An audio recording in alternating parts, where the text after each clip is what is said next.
nós colocamos no tema da noite um assunto muito importante, aliás, de suma importância, aliás, de importância primordial, que é o sentido da vida. A vida deve ter um sentido para cada um de nós. Nós devemos saber onde estamos e para onde nós vamos.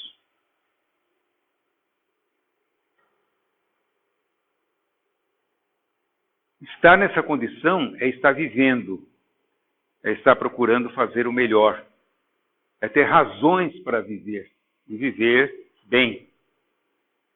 Então, esse tema é um tema primordial para todos os seres humanos.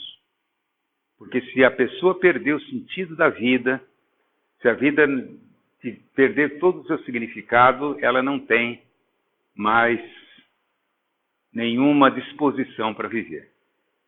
E é isso que nós temos que evitar sempre para nós e para aqueles que estão conosco. Principalmente aqueles a quem podemos ajudar nas horas difíceis.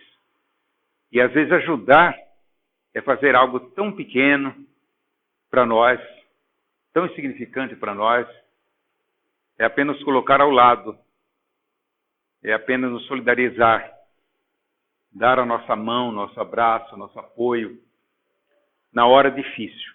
E o difícil para um pode não ser para outro. Nós podemos achar que a pessoa não está passando um problema tão difícil assim, para nós. Nós não sabemos o que se passa no íntimo de cada um. Então nós trouxemos hoje uma palestrinha muito curta, 30 minutos, justamente para dar tempo de falar alguma coisa sobre isso. É de um médico que pertence à Associação Médico Espírita do Brasil. Atualmente ele está radicado em Mato Grosso, professor de medicina há mais de 20 anos. Ele parece que é novinho, mas ele não é muito novo, não. Vocês vão ver que ele parece um menininho. É o Décio Iandoli Júnior. Ele já tem uma boa experiência. Ele é de Santos, na verdade, onde ele se formou, onde ele começou o trabalho clínico dele, e depois ele foi para o Mato Grosso, na Universidade Federal do Mato Grosso, onde ele é professor na área de medicina. E eu trouxe porque essa fala dele, que nós vamos ouvir, é muito simples. Ele fala de uma maneira tão simples que dá gosto da gente ouvir. Para todo mundo. Porque ele dá exemplos, ele vai mostrando, né? E ele está falando de um assunto que não é um assunto médico. É um assunto geral, para todos nós. É mais filosófico do que médico. Mas ele coloca de tal forma que não deixa dúvida daquilo que ele pretende nos passar.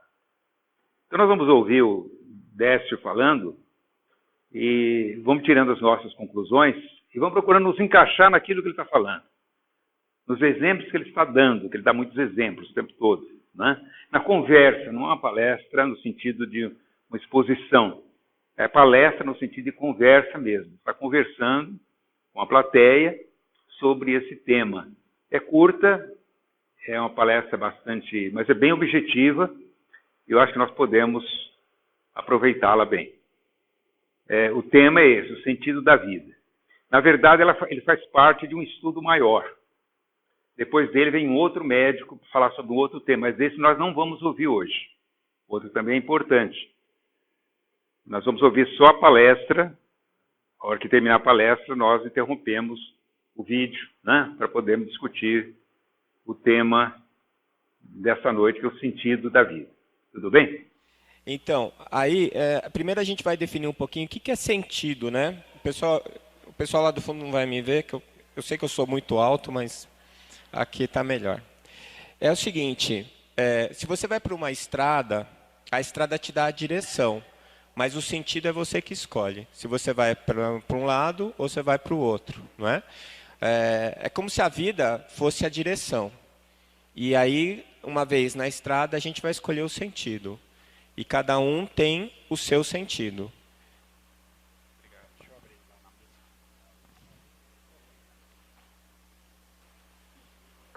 Alô? Pronto. Aí é o seguinte, eu sempre tive uma coisa na minha cabeça que é assim, às vezes a gente acha que não está perdido, e está. E às vezes a gente acha que a gente não está perdido, e está. Não é? Então é o seguinte, você está no meio de uma jornada, no meio de um caminho. Se você não sabe de onde você saiu, você está perdido. Ou se você sabe de onde você saiu, mas você não sabe onde você quer chegar, você também está perdido. Você tem que sempre saber de onde você veio e aonde você quer chegar. Se você não tiver essas duas respostas bem claras na sua cabeça, você está perdido.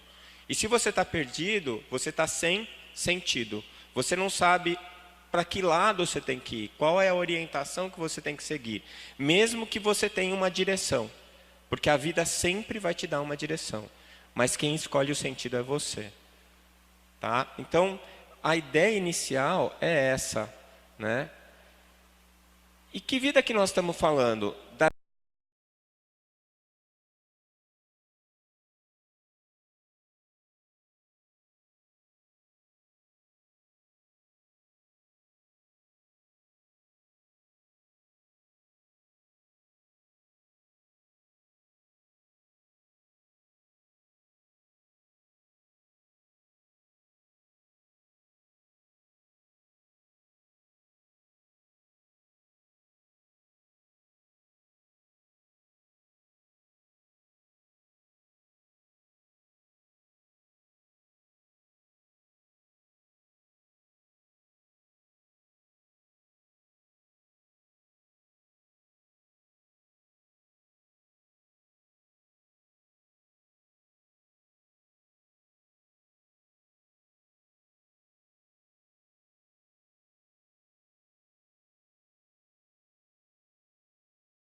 Da vida eterna, a gente tem os mesmos objetivos, ou seja, o aprendizado, o aperfeiçoamento, a perfectitude. Só que na vida encarnada, a gente tem uns obstáculos imediatos, etapas menores a serem vencidas. Quer dizer, eu estou pensando eu tenho essa perspectiva de futuro, mas é uma perspectiva que está ainda longe da gente.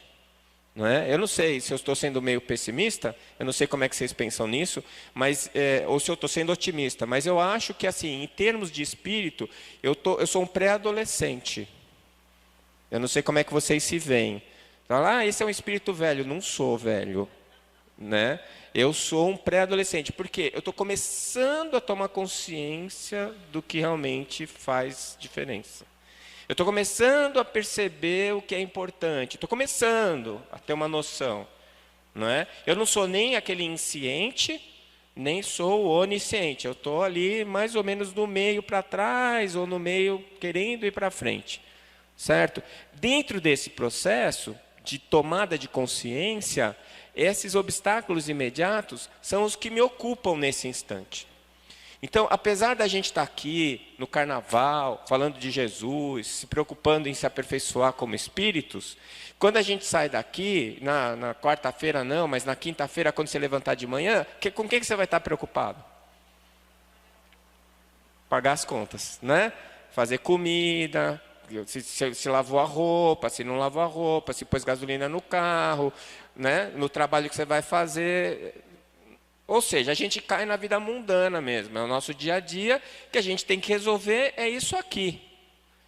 Falar assim, não, então, eu vou superar isso, eu vou transcender. Tá, você transcende à noite, quando você vai fazer uma prece, você transcende no feriado do carnaval que você veio no MIEP, mas no dia a dia você está ali, e é onde você gasta energia.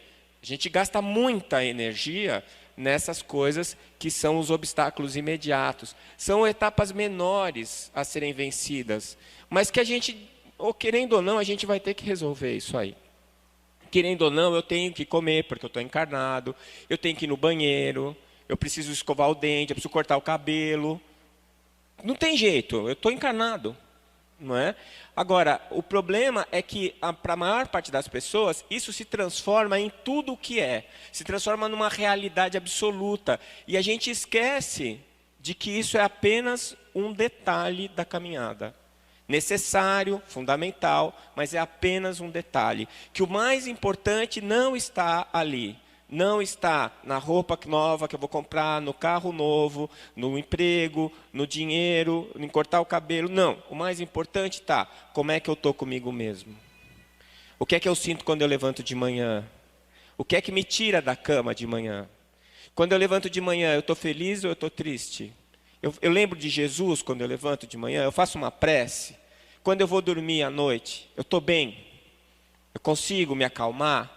Ou eu estou angustiado, ou eu durmo com a minha cabeça funcionando a 2.000 km/h, pensando em tudo que eu vou ter que fazer no outro dia. Isso aí é que é o mais importante e que a gente acaba menosprezando. Então, às vezes eu fico pensando assim, né? Eu já ouvi gente falar assim, não, eu estou velho demais para isso. Hã? Como é que é? Você está velho demais? Velho demais em qual vida? Velho demais em qual momento? Então, assim, você precisa reencarnar. Já é ruim, porque a gente esquece disso. Mas nascer é que é uma droga, morrer é tranquilo. Quando você desencarna, tem festa do outro lado, todo mundo, ele voltou. Quando vai avisar na sua casa, lá no plano espiritual, que você vai reencarnar, aí é luto mesmo. Putz, o cara vai encarnar, ai meu Deus, vai ter que nascer, não é? Aí nasce, aí o que é nascer? Não é uma droga? Você fica lá, chora porque alguém tem que te dar comida. Aí você faz cocô na fralda, alguém tem que te trocar. Não é assim? Aí depois você vai ter que aprender a andar, você vai ter que aprender a comer, você vai ter que aprender a fazer tudo. Uma vez a minha avó estava desencarnando, meu filho tinha 4 anos, meu mais velho, e eu levei ele para conhecer ela antes dela desencarnar. E ela estava bem ruinzinha já, aí eu me despedi dela, e na hora que nós saímos eu expliquei para ele que ela ia morrer, e que ela ia desencarnar, e que ela ia para o céu, ia ficar um tempo lá, depois ela ia voltar. Passou uns dias assim, ele veio me perguntar, pai, o que aconteceu com aquela avó? Eu falei, ela foi para o céu, filho. Aí ele falou assim, e ela vai voltar? Eu falei, vai. Mas como é que é essa história dela voltar? Ela vai ter que nascer de novo? Eu falei, vai. E ela vai ter que aprender a andar, vai ter que ir na escola, tudo de novo? Eu falei, ele, putz, pai, dá trabalho isso, hein? E dá mesmo. Aí você nasceu, você tem que mamar, você dorme, você acorda, tem cólica. Aliás, nascer é uma droga, né? Porque seu pulmão está colabado, na hora que expande, o pulmão arde pra caramba. Você estava lá no quentinho, só ouvindo o coração da sua mãe, né? E as vozes assim, só... Não é assim? Aí de repente você sai, está tudo frio, alguém esfrega as tuas costas, se não vai dar um tapa na sua bunda, aí alguém coloca lá um negócio no seu nariz para aspirar o muque. Bem-vindo, né? Bem-vindo. E a gente não quer morrer depois, a gente acha que aqui é que é legal. Tem dor, tem ácido lático, né? Você não faz ginástica, você tem dor, você faz, tem dor também. Não é assim? E a gente acha que é legal, a gente não quer ir embora, né? Aí você cresce, vai aprender tudo, aprende a andar, cai, bate a cabeça, não é? E todo mundo fica lá torcendo. Depois você tem que aprender a escrever, tem que aprender a ler, tem que aprender as cores, tem que aprender o idioma, a língua, não é? E aí você tem que aprender que nem sempre as pessoas que estão do seu lado são legais. Você vai aprender que elas gostam de falar mal de você. Você vai aprender que elas querem sempre alguma coisa que você tem, não é? Aí você, se quiser aprender a andar de bicicleta, né? Hoje em dia a molecada não aprende mais, ninguém gosta de andar de bicicleta. Aí chega a pior época da sua vida, você vira o aborrecente. Aí você já não sabe mais quem você é, você não sabe mais qual é a sua identidade, aí você se associa a um monte de gente que usa a mesma roupa que você, para que você pegue emprestada a identidade deles, não é? Aí você começa a perceber que nem todos os caras são legais, e você decide que você quer ser alguém na vida, e agora é a hora de eu estudar para o vestibular, hoje é o Enem. Né? Aí eu vou lá e perco grandes momentos, períodos da minha vida estudando, aí eu escolhi fazer medicina. Agora eu entrei na faculdade de medicina, está tudo bem. Bom, Aí que começou o calvário, né? Porque tinha que estudar de manhã, de tarde e de noite, porque as provas eram muito difíceis, porque eu não conseguia passar, porque era um estresse danado, porque eu ia aprender a medir a pressão, eu tremia. Eu ia aprender a dar injeção, eu tremia. Eu ia aprender tudo é difícil, tudo é uma pressão enorme em cima da sua cabeça, né?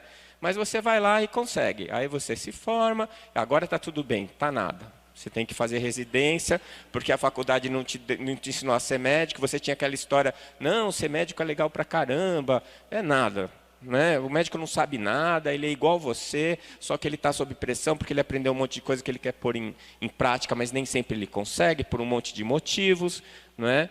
Mas aí você consegue terminar a residência, você fala, agora eu vou começar a viver minha vida. Vai nada. Não é? Porque agora você quer casar, você vai constituir família, aí nasce o seu filho. Antigamente nascer filho era fácil, nascia o filho, ele ia crescendo, né? Hoje em dia tem o dentista para colocar o aparelho, tem a psicóloga, tem a psicopedagoga, tem o ortodontista, tem a fonoaudiologista, tem aula de inglês, tem aula de karatê, aula de taekwondo, aula de balé, aula de sapateado, que mais que tem? A gurizada não tem um segundo para brincar, né? Para brincar de quê? Ele não dá. Aí tem o inglês, o francês, o alemão, não é? Então, e quem está pagando tudo isso?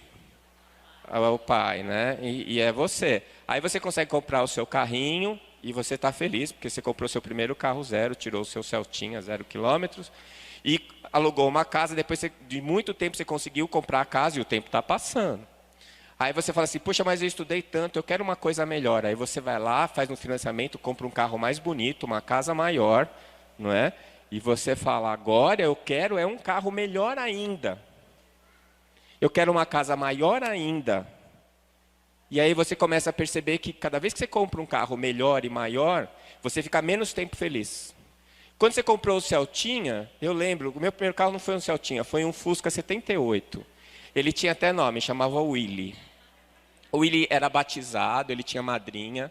Era um fusquinha cor de burro quando foge. Sabe aquele marrom cor de cocô de criança?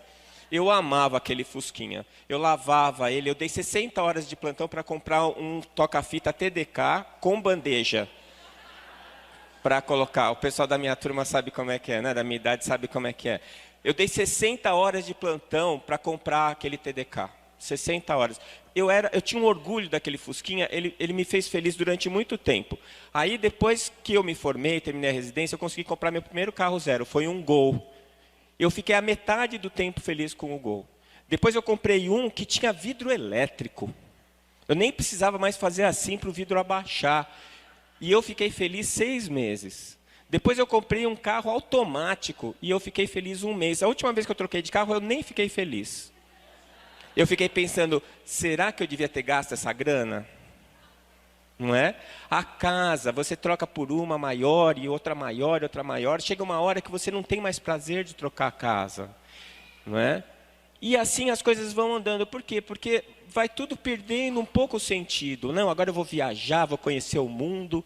Não é? Aí você viaja uma vez, viaja 2, viaja 3, aí você começa a perceber que é mais ou menos tudo igual, os lugares são todos mais ou menos a mesma coisa, as pessoas são iguais em todos os lugares, apesar delas falarem diferente, né? Que é muito chato você chegar num restaurante, abrir o cardápio e não entender patavinas do que está escrito lá, aí você pedir uma coisa, pergunta se é salsicha, o cara fala que é, aí você corta no meio, pula um monte de coisa lá, uns pedaços de artéria, veia, né? Eu fui comer lá em Lyon, me falaram que era o melhor restaurante do mundo e que eu tinha que comer aquele prato lá. Veio uma salsicha com queijo, eu experimentei o queijo, achei ótimo. Quando eu fui cortar a salsicha, pulou uns negócios, parecia que estava vivo lá dentro.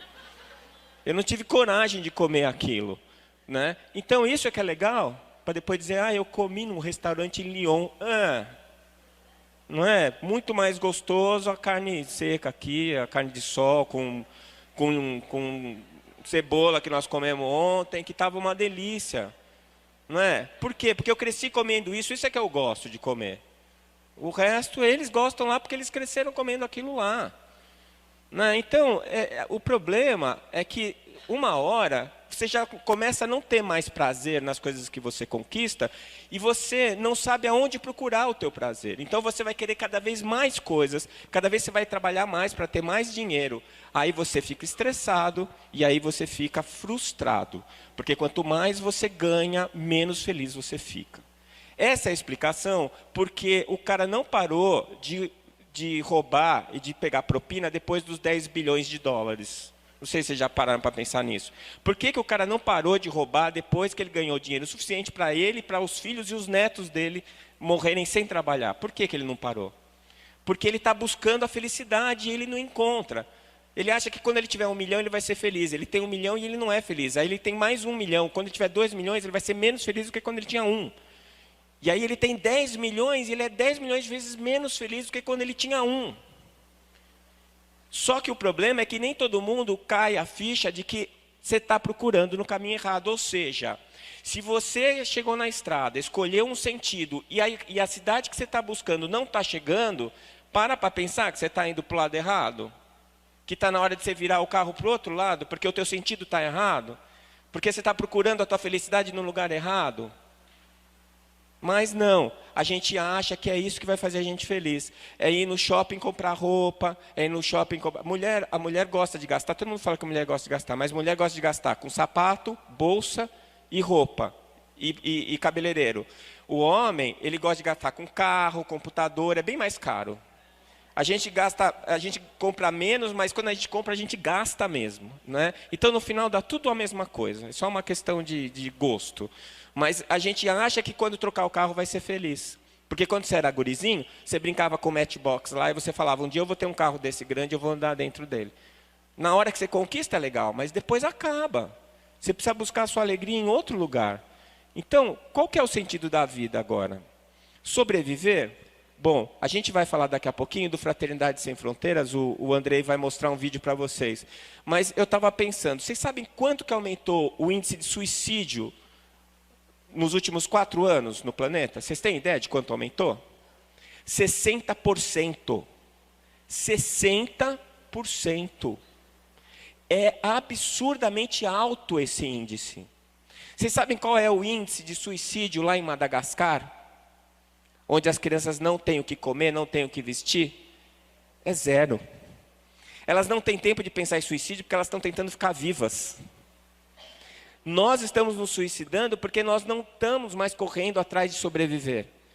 Dr. Bezerra de Menezes mandou uma psicografia na AMENG, em Minas Gerais, há uns anos atrás, ele dizia assim, nós não estamos mais atrás do pão, nós não estamos mais atrás nem da manteiga, nós estamos atrás da geleia. A gente já tem o suficiente, a gente já tem a necessidade, e o que não é necessário, a gente finge que é. Eu preciso daquele carro, eu preciso daquela bolsa, eu preciso daquela casa. Precisa nada. Você precisa ter um sentido real para a sua vida. Você precisa ter um motivo para levantar de manhã que não seja ganhar dinheiro para comprar mais coisa. Porque as coisas que você está comprando estão mofando no armário. Porque você realmente não precisa delas. Você não precisa mais do que 2 pares de sapato, porque o segundo é o luxo. O primeiro é a necessidade. Você não precisa mais de uma calça jeans ou 2. A terceira, a quarta, a quinta, a sexta, isso é luxo. E eu não estou criticando, não. Você pode ter, você trabalhou, você tem direito. Só não ache que é isso que faz você feliz. Porque aí você está entrando num caminho ruim. Só não ache que isso é mais importante do que quem está do seu lado passando necessidade. Só não perca a sua atenção sobre a realidade. Não se iluda dentro da desse auto-engano que é a conquista material. Não é?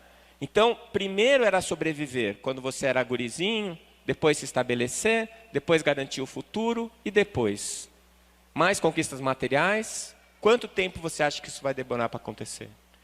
E aí você está lá, você comprou o seu carro 0, está todo feliz. Isso aconteceu comigo. Quando eu comprei o meu Fusquinha, o Willy, eu cheguei na minha faculdade lá, com o meu Fusquinha 78, e um amigo meu que morava na República comigo, que tinha muito dinheiro, ele apareceu com um Monza. Um Monza 0, vermelho, com vidro elétrico. O Monza era 2.0 com injeção eletrônica. Uau! Aí eu olhei para o Willy e falei assim, mas você é bem michuruco mesmo, né? Olhei para o meu Fusquinha e falei, mas você, hein? Aí eu pensava assim, o dia que eu tiver um carro com vidro elétrico, aí sim vocês vão ver. É ilusão, porque passa, entendeu? Então, qual é o verdadeiro sentido da vida? Eu vou dizer para vocês onde eu encontrei o meu. O meu sentido, o sentido da minha vida, eu encontrei quando eu comecei a buscar a transcendência. Alguma coisa tem que ter a mais do que isso, porque não é possível. Ficou tão sem graça, sabe? Eu não tenho mais vontade de trocar de carro, não tenho mais vontade de trocar de casa. Para mim, tanto faz se o sapato está novo, está velho. E aí? O que que me dá prazer? O que que faz eu levantar de manhã e falar assim, não, eu vou fazer isso porque isso é importante para mim? Vocês já pararam para pensar? O que é importante para você? Eu faço alguma diferença? Se sim, para quem? De que forma? Acabei de sentar ali, ela chegou para mim, pegou, posso pegar na sua mão? Eu falei, pode. Ela falou assim para mim, você não sabe o bem que você faz para minha filha. Nossa, aquilo me deu um prazer tão grande, porque eu pensei assim, é por isso que eu estou aqui. É por isso que eu levanto de manhã. Eu nem sei direito, porque é que eu que estou aqui. Mas eu estou, vou aproveitar. Não é? Se alguém achou que eu dava conta do recado, eu vou confiar nesse alguém. E vou fazer o melhor que eu posso. Se você gostou, que bom. Se você não gostou, você vai me esquecer também. Não vai fazer diferença para a sua vida. Não é? Mas eu tenho esse sentido. Eu achei aonde que eu vou trabalhar. Eu escolhi dar aula, porque eu quero que tenha uma participação, mesmo que pequena, na formação de médicos mais humanos, de médicos voltados para a espiritualidade. Eu quero fazer palestra, porque eu quero contar para as pessoas como eu estou feliz de ter encontrado o Espiritismo, de como eu sou feliz de ter entendido como é que funciona essa história de Deus.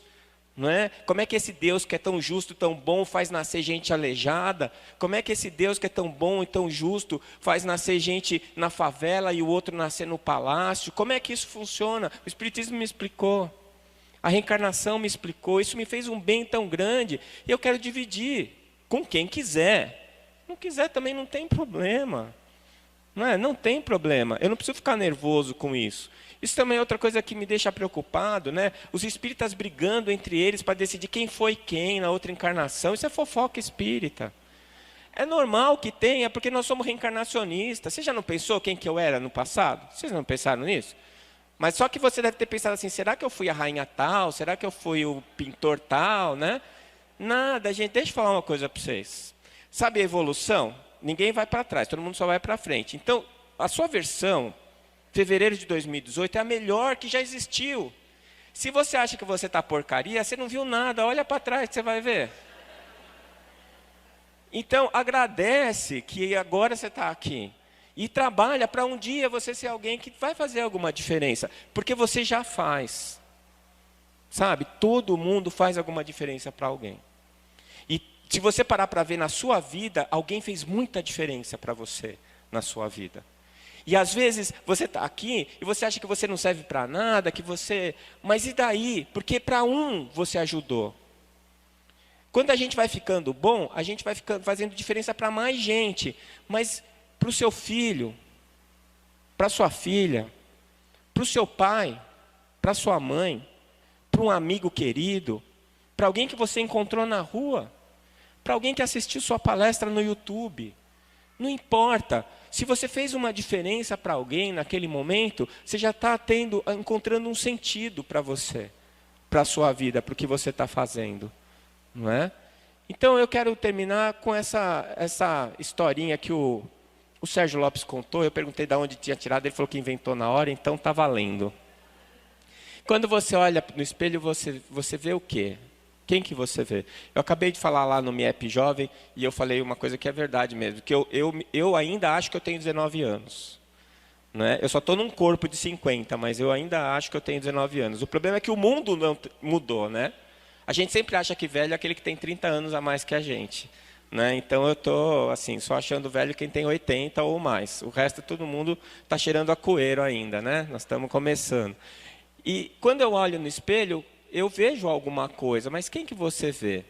Então, a história que o Sérgio inventou é assim: uma vez uma pessoa morreu, passou pelo túnel, chegou lá no céu e queria entrar. Aí apareceu um anjo e falou assim: escuta, você quer entrar? Ele falou: quero. Então é só você me dizer quem você é. E aí você entra. Falei: eu sou o Décio. Não é? Não era esse aqui, vamos lá. Eu sou o Décio. Que Décio? Eu não perguntei o seu nome. Eu perguntei quem você é. Não, eu sou o Décio médico, cirurgião. Não, eu não perguntei o que você faz. Eu perguntei quem você é. Eu sou, sei lá, o que eu sou? Eu sou Décio, eu sou espírita. Não, eu não perguntei sua religião. Eu perguntei quem você é. Está ficando difícil, não está? Pois é, essas coisas, elas não te definem, mas elas te caracterizam. Dá para entender? Porque o que te define é a sua alma, e a sua alma, ela está em transformação. Todos os dias. A gente vai sair do MEP diferente do que a gente entrou. Porque a gente vai aprender e pensar coisas que vão fazer com que a gente se transforme nesse processo. E dentro dessa transformação, a gente vai percebendo coisas diferentes e a gente vai ficando diferente. A gente se transforma em outra pessoa. Mesmo que a gente não perceba. Mas tem as coisas que nos caracterizam. Agora, essas coisas que nos caracterizam, elas que a gente tem orgulho de falar, né? E eu estava vendo ele apresentar a gente, eu fiquei pensando, né? Pode não ser muito bonito falar isso numa reunião espírita, mas eu tenho orgulho dessas coisas que eu conquistei. Porque eu quis elas, e eu fui atrás delas, e eu consegui conquistar. Não é? Eu fiz, outro dia falando assim, tá vendo? Olha o Décio, achou que estava me elogiando. Olha o Décio, fez uma faculdade porcaria e olha aí, é um cara bom, bem sucedido. Porque eu fiz escola pública, meu pai não tinha dinheiro para pagar a escola particular, eu não ia conseguir entrar numa federal. Aí eu entrei numa escola particular, meu pai se ferrou para pagar o curso para mim. Hoje eu espero que eu dê de volta para ele um pouco de todo o sacrifício que ele fez por mim. Mas eu corri atrás, fui o melhor aluno da minha turma, fiz o doutorado na escola que eu sempre sonhei fazer, que é a Escola Paulista, lá na Federal de São Paulo, e eu conquistei as coisas que eu queria para mim. Como?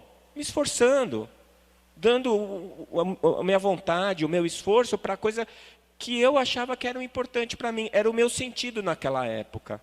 Era o sentido da minha vida era ser médico, era conseguir ser cirurgião.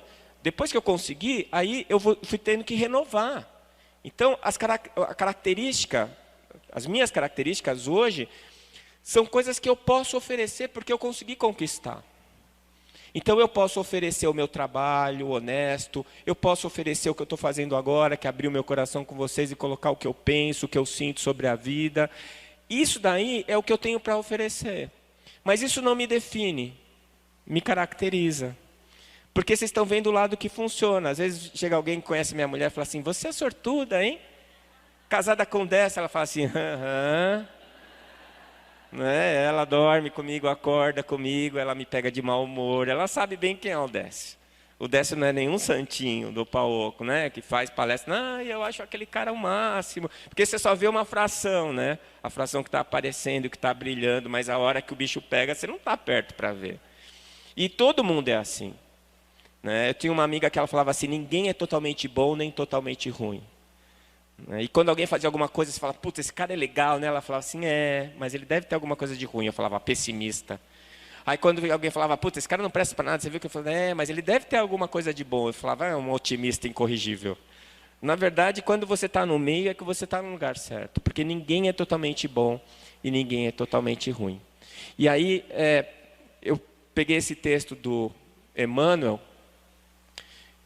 que foi psicografado pelo Chico, e ele fala bem isso que eu queria trazer para vocês, no livro da Esperança. Um dia, nas alfândegas da morte, ou seja, quando eu estiver desencarnando, toda a bagagem daquilo que não necessitar ser-te-á confiscada. Entretanto, as leis divinas determinarão recolhas com avultados juros de alegria, tudo o que destes, do que és, do que fazes, do que sabes e do que tens, em socorro dos outros. Isso que hoje te caracteriza vai ser os juros, o lucro, do que você vai levar para o outro lado, desde que você tenha usado isso em favor dos outros, não em teu favor único. É isso que vai te dar de lucro, de dividendos, para quando você retornar para a parte espiritual, de verdadeiro, dentro daquilo que você conquistou na tua luta terrena. E eu termino com a imagem dessa pessoa que fez a diferença para mim. Ela que fez a divisão de águas entre antes e depois na vida do Décio, nessa encarnação do Décio. Foi quem me convidou para fazer esse trabalho e quem me disse que eu tinha essa utilidade, que eu podia fazer alguma coisa que me desse sentido por um tempo muito maior da minha vida do que trocar de carro, trocar de casa ou fazer uma viagem. Né? A doutora Marlene Nobre. Muito obrigado.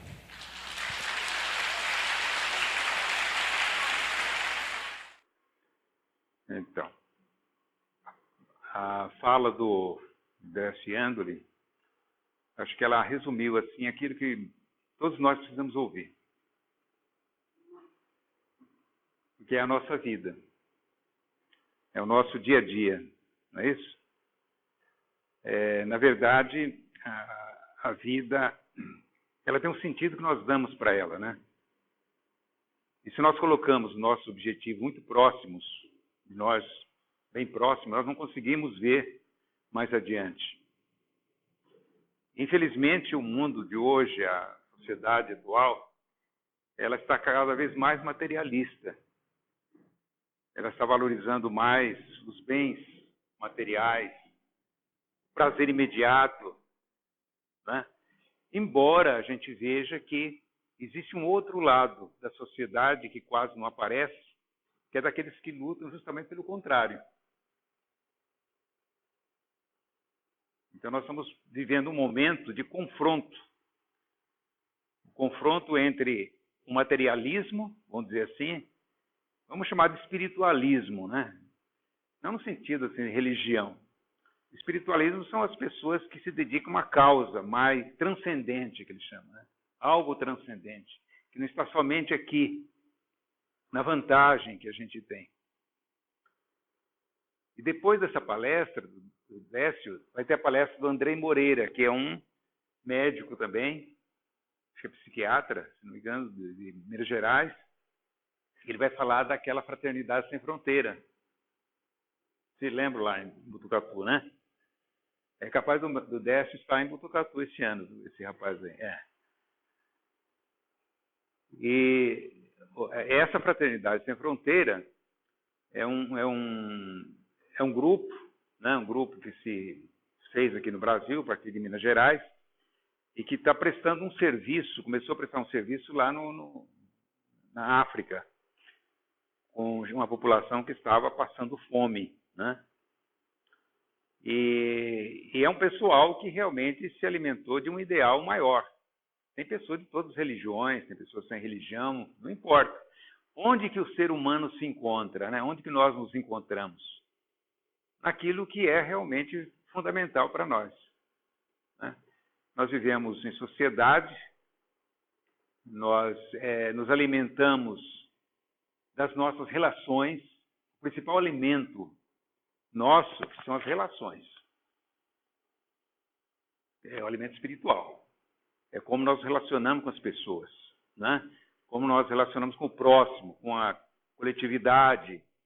Quer dizer, porque é isso que toca nos nossos valores, mostra que sentido nós estamos dando à nossa vida. Há pessoas, por exemplo, que dizem que são ateus, né? E têm essa meta. E trabalham por um ideal. Porque que ateísmo é esse, né? Esse é um ateísmo positivo. Se todos os ateus fossem assim, seria preferível ser ateu, né? Porque há muita gente que realmente tem um ideal, porque ele está dentro dela. Já são espíritos que já conquistaram isso, né? É aquilo, quem você é? Eu sou aquilo que eu conquistei dentro de mim. Os meus sentimentos, as minhas tendências, né? Aquilo que eu procuro realizar. Eu sou isso. Isso que eu sou. Como que nós conhecemos uma pessoa? Nós conhecemos muitas pessoas, né? Algumas pessoas que nós conhecemos, às vezes, passamos a conhecer, a gente, de início, tem uma grande alegria, né, pelo fato de conhecer alguém que a gente acha que preenche as nossas necessidades. Mas muitas vezes a gente acaba tendo uma decepção, porque as suas ideias, né, os seus sentimentos acabam não batendo com o nosso, não é aquilo que nós gostaríamos que fosse. Mas quando a gente encontra com pessoas que têm as mesmas tendências, as mesmas ideias, o mesmo ideal, aí realmente a coisa, para nós, se torna realmente agradável, né? E nos preenche as necessidades interiores, né? As nossas necessidades. Então a gente vê a colocação dele, né? Como que é importante o problema do nosso dia a dia, né? O que nós valorizamos. É claro que é tudo aprendizado. Porque cada encarnação, nós começamos tudo de novo. Só que não é bem começar de novo, mas como se estivesse começando de novo. Né? É como se a gente tivesse que... Ficou apenas com aquela vontade de melhorar. Porque o espírito, quando ele reencarna para melhorar. Isso seria como um indivíduo que esteve preso, que é terrível, né? Durante muito tempo, e depois ele é colocado na sociedade. O que fica? É claro que, para ele, o melhor de tudo seria esquecer, se romper com o passado, se ele realmente quer melhorar. Seria romper com o passado. Nem lembrar mais. Porque aí, aquilo ajudaria, daria disposição, coragem, né, para que ele realmente mudasse a vida dele. Com muito poucos acontece isso. Mas pode acontecer. É mais ou menos como uma reencarnação. Nós estivemos presos numa condição que nós queremos superar. Então nós temos que esquecer o passado, por isso nós não lembramos, não devemos lembrar, porque as lembranças seriam mais prejudiciais para nós. E apenas a gente herdar aquilo que nós temos de bom.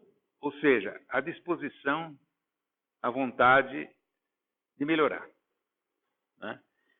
Que nem sempre a gente consegue com muito sucesso, mas consegue. Uma melhora sempre tem, em algum sentido. E hoje nós temos esse grande problema. A sociedade, o desenvolvimento tecnológico dos últimos anos, nos tem colocado muitas coisas às mãos, muitas ferramentas, né, como essa aí. Tem facilitado muito a nossa vida. A vida está se tornando cada vez mais fácil, pelo menos para a maioria. Para a maioria. A vida está mais fácil hoje. E nós estamos enfrentando outro tipo de problema, que são os conflitos íntimos das pessoas. Porque antes a gente lutava pela sobrevivência, como as crianças em Madagascar, ele cita aqui. Lá a taxa de suicídio é 0, porque eles lutam para sobreviver. Aqui nós já estamos pensando em morrer. Veja como é que a coisa pode, né? Isso é um fator, não quer dizer que seja o único, né? Mas é um fator que influi na nossa disposição. Principalmente porque a grande parte dos casos aí de suicídio ocorre na adolescência. Quer dizer, quando o indivíduo ainda não tem conhecimento da vida, não sabe, né, para onde vai, está naquela fase, aquele conflito. E ele se desencanta, de repente, né, qualquer problema, qualquer contrariedade, é um obstáculo que é colocado à sua frente, faz com que ele perca o interesse em continuar vivendo. Isso é um fator que influi, não quer dizer que seja o único. Influi muito. Né? Existe a questão das drogas, por exemplo, muito disseminado, muitos problemas, mas Então, eu acho que a palestra é mais no sentido assim, né? O que nós podemos fazer? Né? Pelos nossos filhos, pelos nossos familiares, pelos nossos amigos, pelas pessoas que estão numa situação assim desse conflito, né? E que pode estar num caminho bastante perigoso.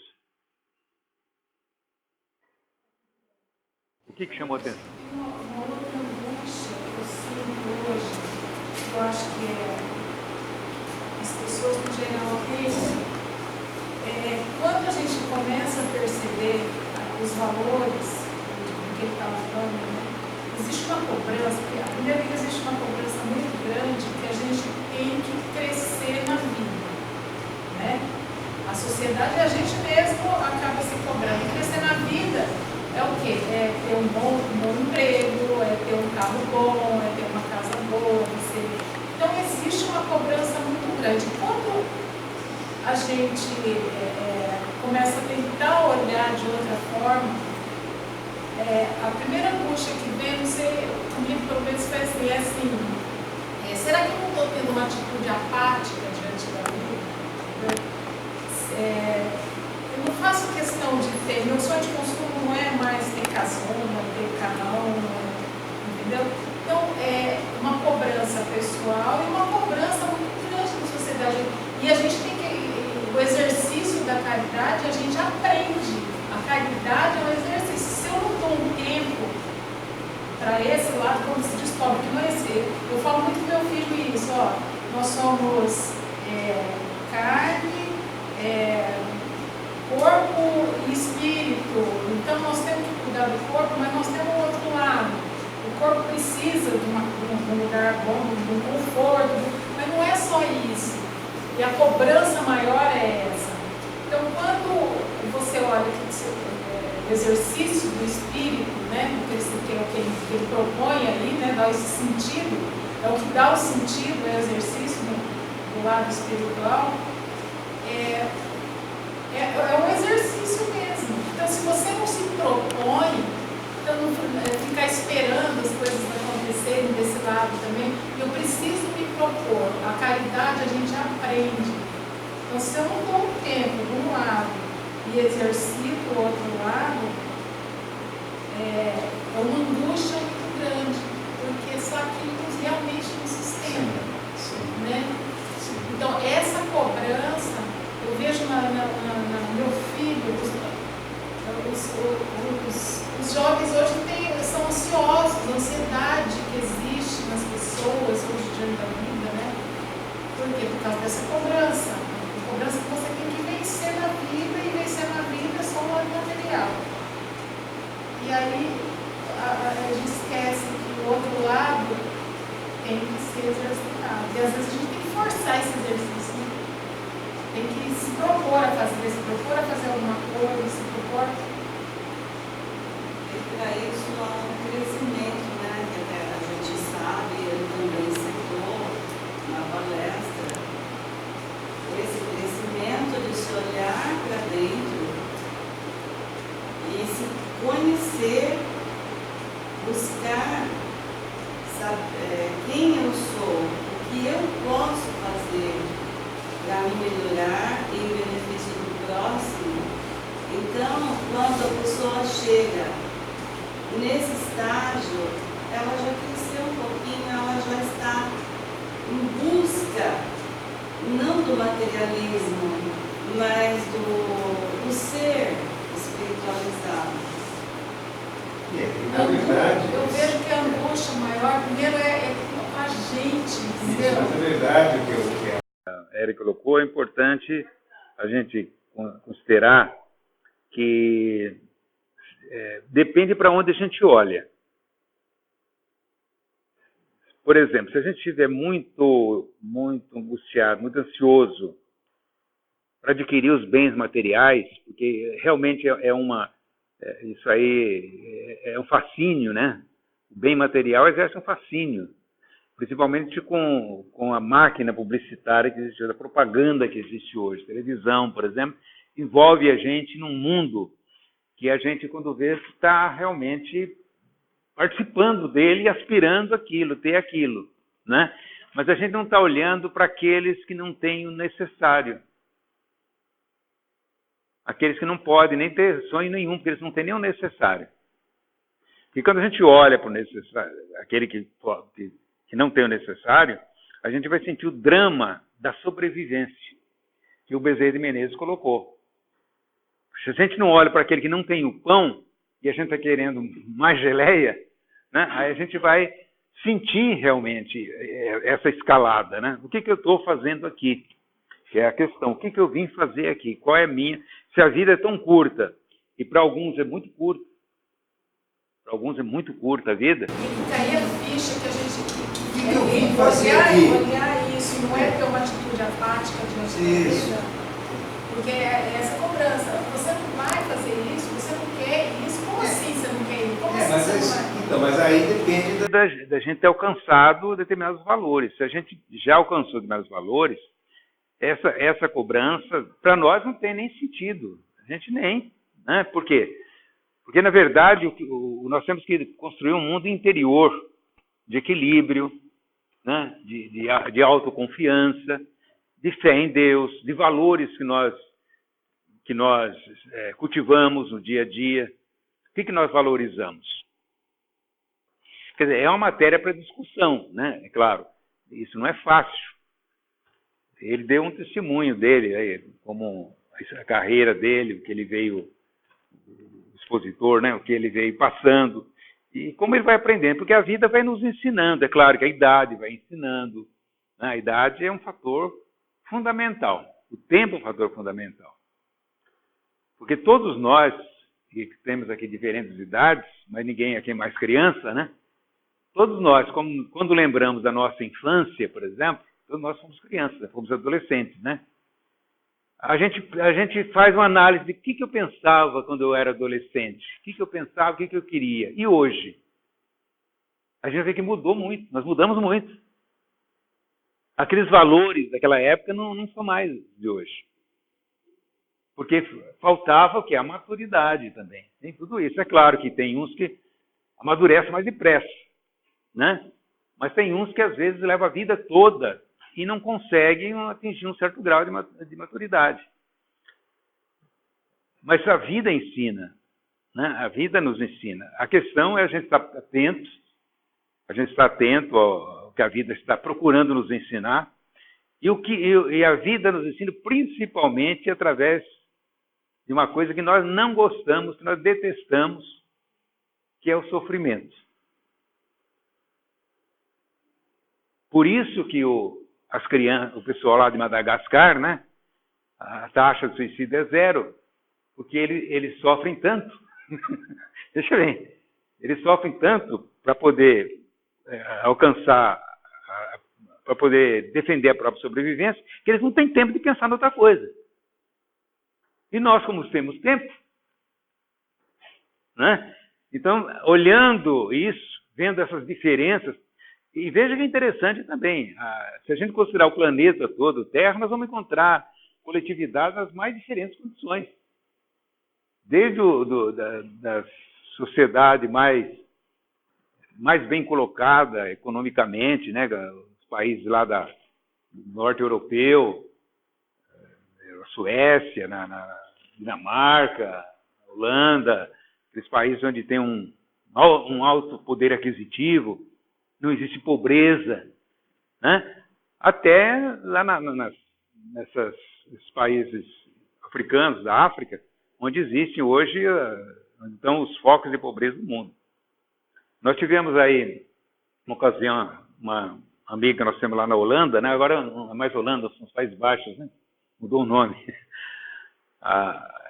Ela esteve conosco aqui e ela contou muita coisa da Holanda. Ela mora lá na Holanda já há uns 30 anos. É praticamente holandesa, nem brasileira, não é mais, né? Mas ela diz o seguinte, e ela que começou o movimento espírita lá. Começou porque... bom, aí é uma história que nós não vamos contar meio meio comprido.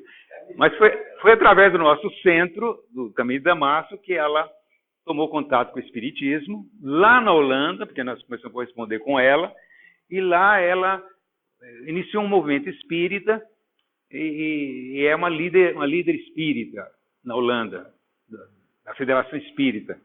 Aí ela diz o seguinte, ó, lá nós temos o nosso movimento, lá nós não precisamos de instituições assistenciais, porque lá não tem pobre.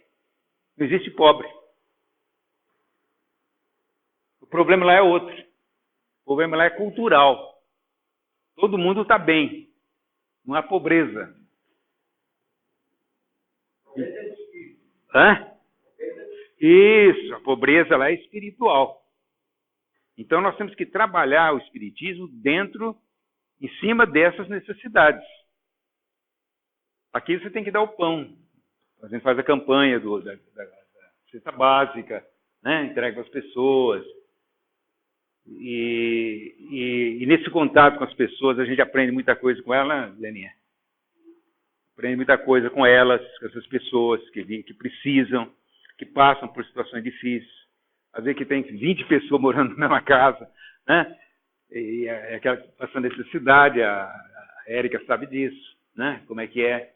Então a gente aprende também, porque a gente talvez já tenha passado por isso em vidas anteriores ou em experiências anteriores. Mas essa experiência de agora é muito mais rica, porque agora nós já temos um certo grau de compreensão. Podemos entender. Mas lá nesses países europeus não tem pobreza. Então o trabalho realmente é de assistência espiritual. Tem outros problemas que nós não temos, por exemplo, índice de suicídio maior, índice de suicídio bem maior que o Brasil, drogas. Mas o que é pior? A gente nem sabe o que é pior, né? A gente não sabe, porque não seria bom a gente no Brasil uma situação dessa. Que não é questão só de todo mundo ter o que comer, todo mundo estar bem. Seria uma maravilha se não houvesse pobres. Mas será que nós não teríamos problemas mais complicados? Porque talvez a pior situação, eu penso assim, a pior situação que um ser humano pode se encontrar é de não querer mais viver.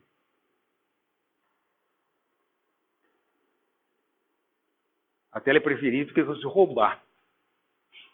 Mas ele quer viver. Agora ele... Pior situação que um ser humano pode se encontrar. E nesses países como a Suécia, Dinamarca, Holanda, os países Bélgica, os países do Norte, são os países, Japão, né? São os países que têm o maior índice de suicídio do mundo. Por quê? Não deviam estar bem? Não teriam ter alcançado a felicidade? Tem tudo.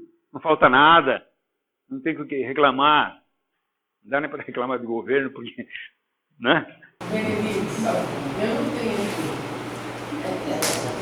tudo porque eu sou doente mental, porque eu não tenho motorista na minha casa para dirigir, eu não tenho doente mental, ele tem que separar a medicação, todo dia da família inteira, de noite, de manhã sou eu, quem tem que ver negócio de louça, serviço, as coisas. Então você tem um tesouro importante no seu conhecimento. Então eu não sou feliz, porque não era bem isso que eu queria estar fazendo. Seu conhecimento. Não, mas nós não temos, nenhum de nós.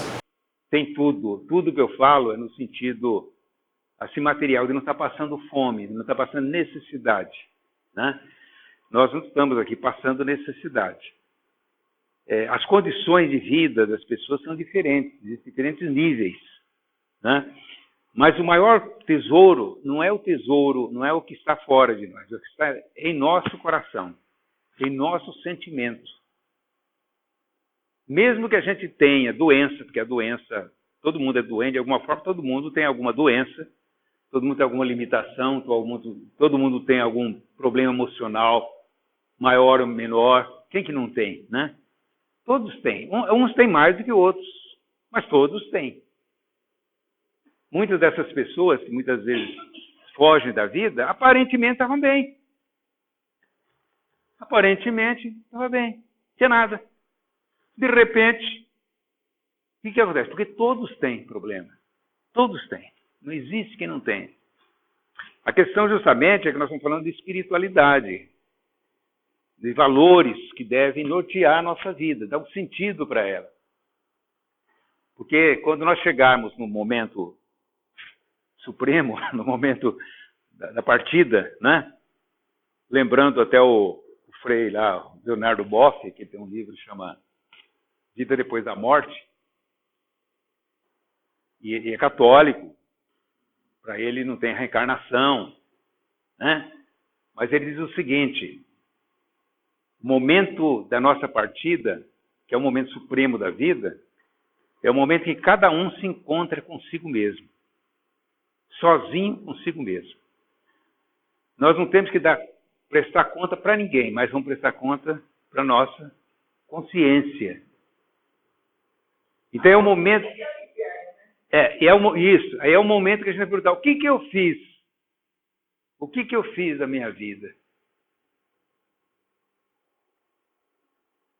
E o que o Espiritismo diz isso, não é coisa, né? É a prestação de contas. O que eu fiz da minha vida? Para que eu vivi? Né? Que utilidade eu tive? Para mim mesmo. Está vendo? Nem para mim mesmo. Né?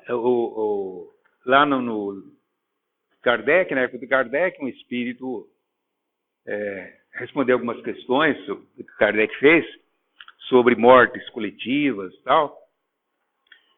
Kardec queria entender melhor essa questão quando a grande número de mortes, né, ao mesmo tempo. E o Espírito diz assim, que quando nós reencarnamos, ele está falando de uma maneira geral, está especificando isso aqui, de uma maneira geral, quando o Espírito reencarna, ele assume 3 níveis de compromisso. O primeiro compromisso é com ele mesmo. O que eu fiz de mim? O que eu fiz em meu favor ou contra mim, né? O segundo nível é com a família ou com as pessoas mais próximas, aquele com quem convive, é o segundo nível. Então, eu tenho esse compromisso. Eu não posso viver só para mim, eu vivo também em função daqueles que estão comigo. E o terceiro nível é com a sociedade. O que eu fiz? Ajudei? Colaborei? Prejudiquei? Né? Então, eu achei interessante essa colocação, porque, na verdade, é isso mesmo. A gente tem esses diferentes níveis de compromisso. Mas o primeiro é com a gente mesmo. E muitas vezes a gente não cumpre nem o primeiro. E nesse momento que a gente vai prestar contas, é a primeira pergunta. O que você fez de você? A qualidade que faz o primeiro da força. Isso. Bom, o assunto dá para ficar discutindo bastante tempo, né? Mas é interessante, porque, na verdade, é necessário, né? Nós temos que nos preocupar com isso e para a gente dar um sentido melhor à vida, né? E é aquilo que ele falou, para quando a gente acordar de manhã, né? A gente tem uma porção de problemas. Ninguém está isento de dificuldades, né? Tem alguém que acorda, não tem problema nenhum na vida. Isso não existe. Algum problema tem, deixou para trás, não fez a fazer, alguma conta para pagar, dinheiro que falta, emprego, a pessoa desempregada, hoje é questão séria, desemprego, né? Esses problemas sociais todos. Mas pelo menos a gente tem que preservar pelo menos essa paz consigo mesmo. Porque há problema que eu não vou resolver nessa encarnação. Há problema que eu vou resolver em parte. Há problema que eu vou resolver pela metade. E há outros que eu não vou, talvez, nem conseguir iniciar. Eu tenho que reconhecer que nós somos limitados cada um na situação. Mas mesmo assim, eu tenho que estar bem, sabendo que eu estou fazendo aquilo que eu devo fazer, que eu estou bem com a minha consciência. Isso é o que nós chamamos de paz interior. E é isso que Jesus chama de reino dos céus. O reino dos céus está dentro de nós. dizer, a gente está bem com os... Quando a gente está bem, tudo parece mais fácil ou menos difícil. Mas quando a gente está mal, qualquer coisa é difícil, qualquer problema nos atinge, qualquer vento nos derruba, qualquer dificuldade nos deixa mal, né?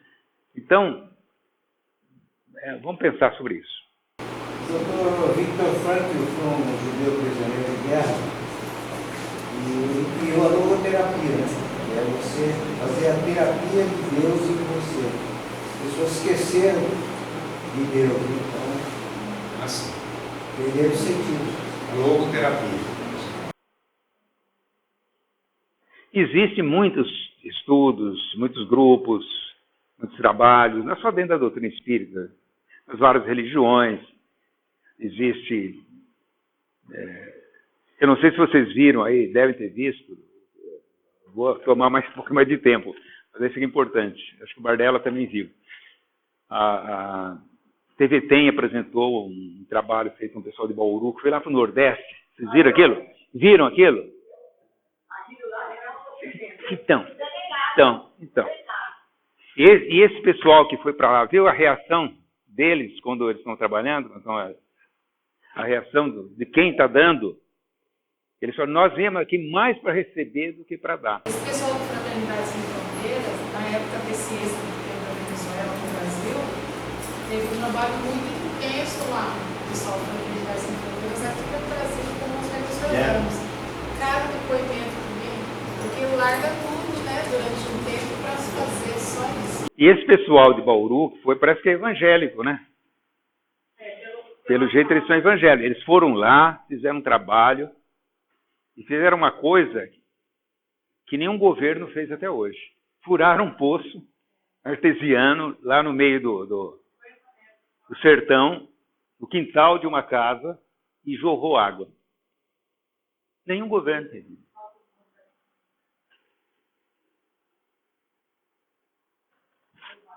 Puxa vida, né? Que coisa, hein? E eles foram, pegaram um caminhão, contrataram uma empresa, levaram um caminhão de perfuração de poço artesiano, furaram o poço lá e aquilo jorrou. É um milagre? É um milagre do amor, é um milagre da fraternidade, da solidariedade. É isso aí. Quer dizer, que lição, né?